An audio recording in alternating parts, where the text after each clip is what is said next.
Bonjour à toutes les personnes curieuses et passionnées de coaching. Je suis Sophie Ménard, membre du Forum francophone de la recherche en coaching et praticienne-chercheur dans le domaine du coaching et du leadership. Aujourd'hui, Stéphane Coulier nous parle d'un article de Christophe Cushion paru en 2008 dans la revue Sport Education and Society. Dis-moi, Stéphane, je ne dis pas de bêtises, tu nous avais déjà présenté un article de cet auteur sur les valeurs, n'est-ce pas?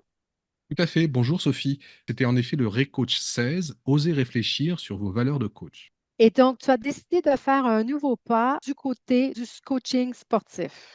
En effet, écoute, cet auteur me plaît et aborde des sujets qui m'interpellent. En lisant ses articles, je suis toujours surpris que les thèmes qu'il aborde ne se limitent pas au coaching sportif. D'ailleurs, si je lisais l'article sans connaître l'auteur et la revue scientifique dans laquelle il publie, je ne me rendrais pas compte que nous sommes dans le monde du coaching sportif. Alors, avant de rentrer dans le contenu de cet article, peux-tu nous dire pourquoi tu l'as choisi cette fois?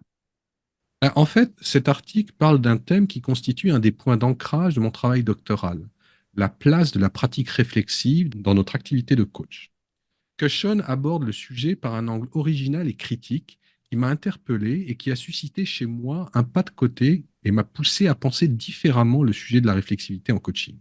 Ah, en effet, la réflexivité est au cœur du coaching. Qu'as-tu découvert sur le sujet de la réflexivité en coaching avec cet auteur?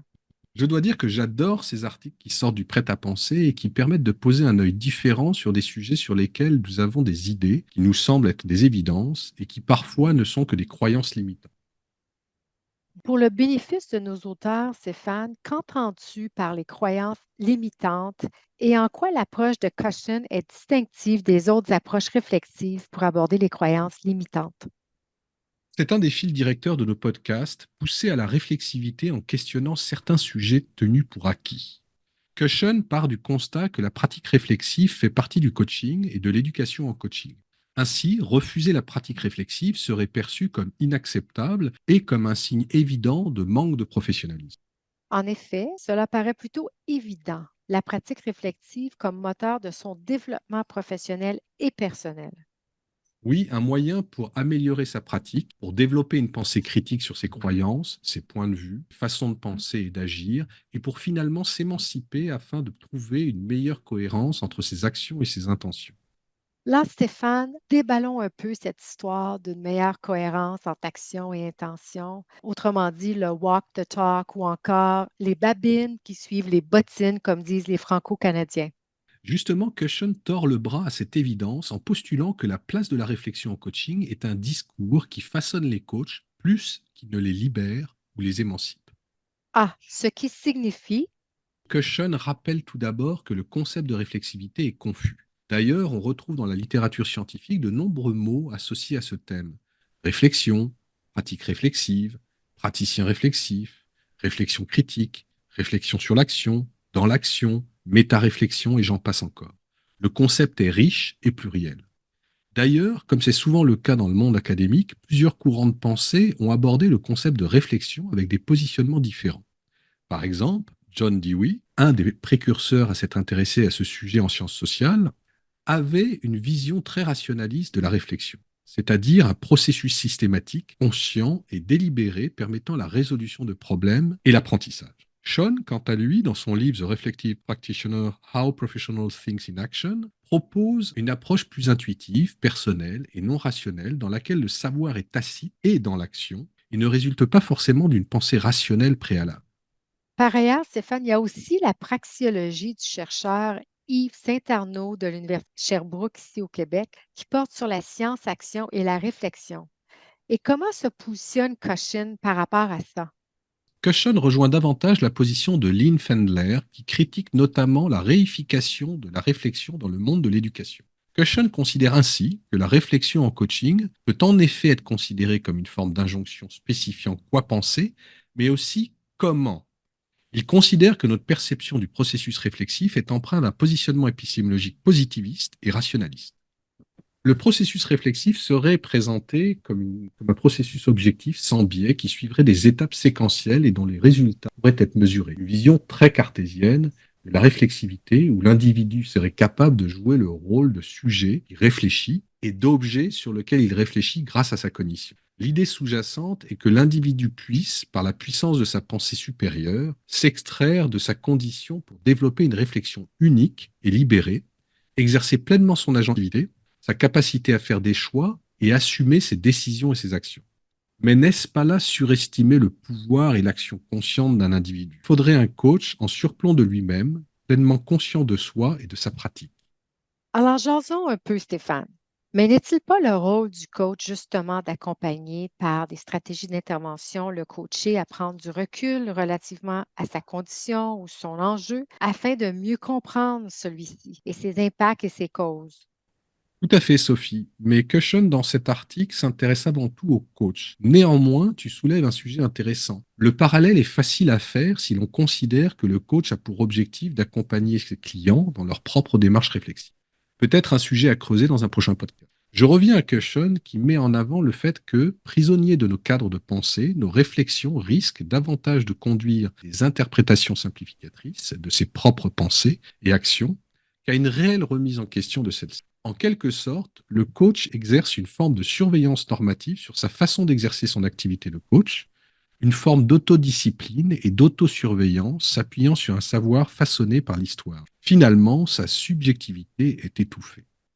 Alors, nous arrivons ici à un point important de la thèse de Cochin, la place et l'importance des racines sociales, culturelles et histoire de nos pensées et de leur construction. Nous sommes en plein dans une vision socio-constructiviste du monde dans lequel la réalité est façonnée par nos interactions sociales et influencée par les normes, les valeurs et les croyances de la société dans laquelle l'individu évolue et grandit.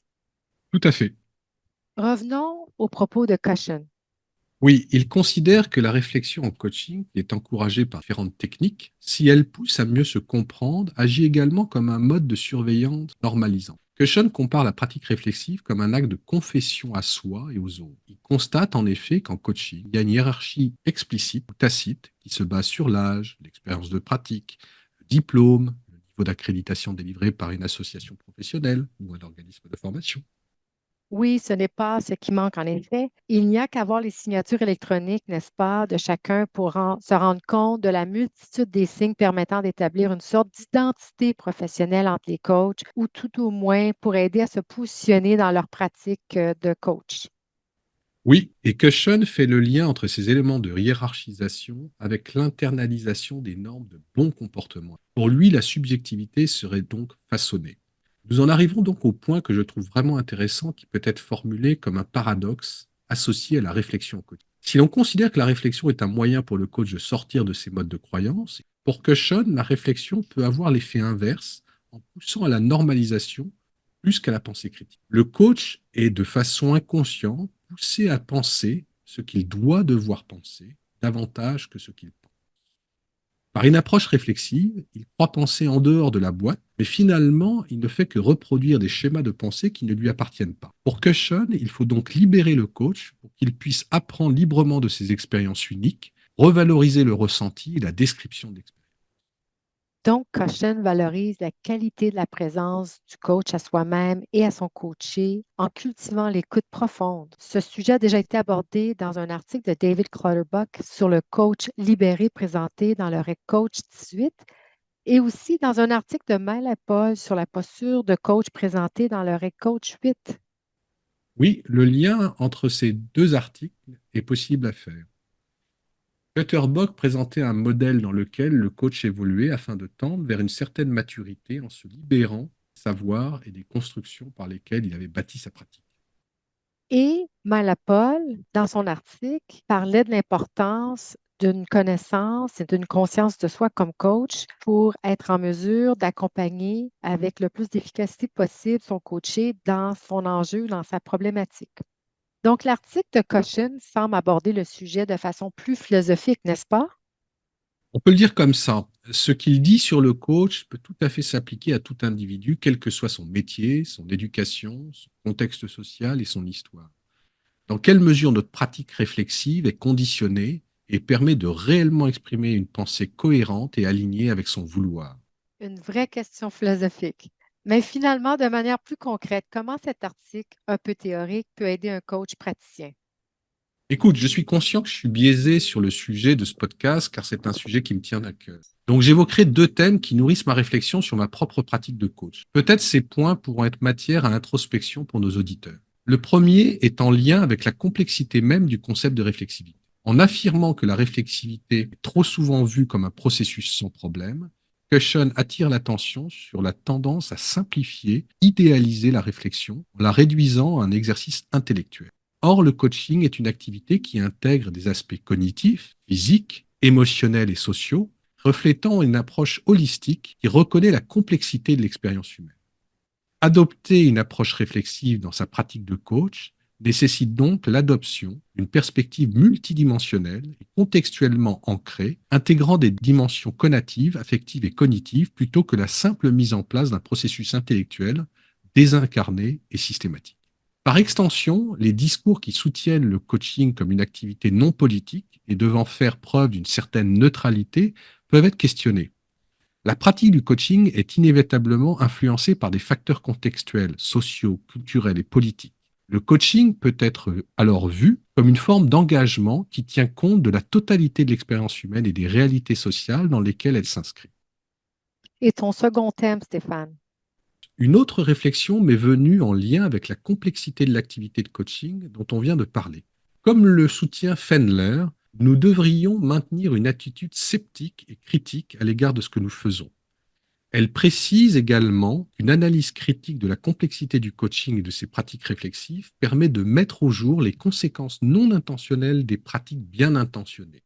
N'est-ce pas là une forme d'hygiène préalable nécessaire à une pratique réflexive du coach? Finalement, je ne résiste pas à vous partager deux réflexions qui appuient ce propos. La première est de Jules Lequier, un philosophe français du XIXe siècle, qui dit: lorsque l'on croit de la foi la plus ferme que l'on possède la vérité, il faut savoir qu'on le croit et non croire qu'on le sait. La seconde est de Montaigne qui plus simplement dit que la peste de l'homme, c'est l'opinion de savoir. En effet, la réalité est subjective et plusieurs vérités coexistent. Merci pour ce partage et avant de nous quitter, as-tu quelque chose d'autre à ajouter? Juste une remarque sur l'article.